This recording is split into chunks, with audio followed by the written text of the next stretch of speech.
जाट समाज पार्टी के सांसद चंद्रशेखर ने ऐसी क्या मांग कर दी जिससे एनडीए सरकार पड़ी असमंजस में। नमस्कार, मेरा नाम कंचन है और आप देख रहे हैं जनदर्पण न्यूज। आजाद समाज पार्टी के मुखिया और सांसद चंद्रशेखर आजाद ने 2 जुलाई मंगलवार को लोकसभा में अपनी बात रखी। इस दौरान उन्होंने आजादी, जातीय जनगणना, संख्या के आधार पर आरक्षण, शहरी एवं ग्रामीण विकास, साथ ही बहुजन समाज के छात्रों के साथ हो रहे भेदभाव पर भी जिक्र किया। आजाद जी ने लोकसभा में अपनी बात रखते हुए ये भी कहा कि आजादी के बाद धन, धरती और राजपाट में बंटवारा नहीं हुआ, जिसके कारण एक बहुत बड़ी आबादी सुविधाओं से वंचित रह गई। समाज में हर अंतिम व्यक्ति तक सुविधा पहुंचे, इसलिए लोकतंत्र की व्यवस्था हुई। पर आजादी के 70 साल बाद भी हम कहाँ खड़े हैं। साथ ही उन्होंने कहा कि सामाजिक न्याय तभी होगा जब जातीय जनगणना पूरी होगी, जिससे जो वंचित वर्ग हैं उनका आरक्षण बढ़ाया जा सके।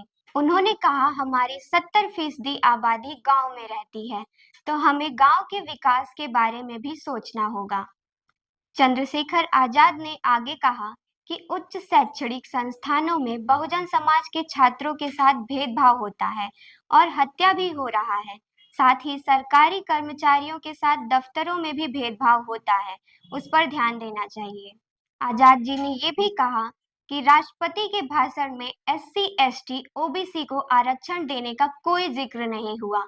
साथ ही 98% प्राइवेट सेक्टर है, 2% केवल सरकारी सेक्टर है।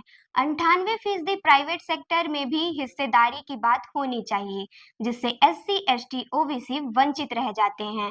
साथ ही उन्होंने कहा कि चीन हमें आंखें दिखा रहा है, वह हमारी सीमाओं में घुसपैठी कर रहा है, जिसकी एक बड़ी वजह अग्निवीर योजना की शुरुआत करना भी है। इस अग्निवीर योजना को हटाकर फिर सेना भर्ती शुरू की जाए।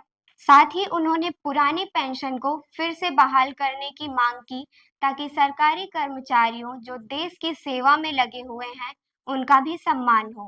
अंत में उन्होंने चमार रेजिमेंट की मांग की और बीजेपी पे निशाना साधते हुए कहा कि सबका साथ सबका विकास का ढोंग करना बंद कर दें।